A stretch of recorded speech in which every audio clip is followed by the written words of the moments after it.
So, first off, I would like to address a few things. Patrick Jones, I don't even know if he knows how to use social media. I've never seen him touch it. We've hung out a lot. He's never on a cell phone or any type of device. But there is not a shortage of people that you have personally attacked and offended that will go dredge up that stuff. So I have been there when people have said, hey, I emailed you this, or I emailed you that. And those are all people that you have got up here and said terrible, nasty things about. So I would also like to point out, if the word is vile, it's vile and it needs to not be said. Period, done, over. Also, that same video, you mentioned the car fire and the reaction to the community. Why are you talking to me? Car fire. And that was July of 2018, not 8 years ago. So, moving on.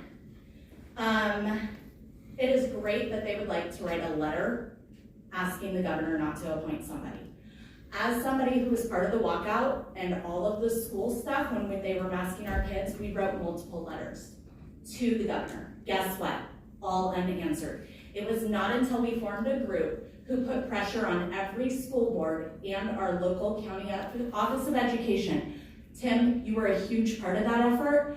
For that, I will always appreciate that. For that, I know you have a great heart, and you were part of that. It was putting in that huge push, having over half our county stay home, that the governor responded, and we have the email threads that prove that our letter that Shasta County sent, quote, under duress, circulated the Capitol building, and that was the only reason we got action. So, on the note of Tim and knowing your heart, I know your heart is huge. However, I fought for you, and my heart is broken. You made the comment that if you wanted to be bullied, you'd go talk to Supervisor Craig. Wearing that shirt was a bigger gut punch and more devastating to the people who have backed you, and more bullying to the people who have backed you, than his comment that you needed to read the budget. I'm sorry, that's not bullying, that's asking you to do something.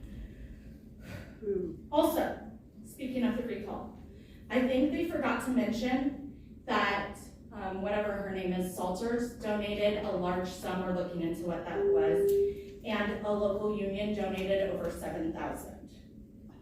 Please do not resign, because in Mary's own words, if you do, that leaves us open to the governor appointing somebody else.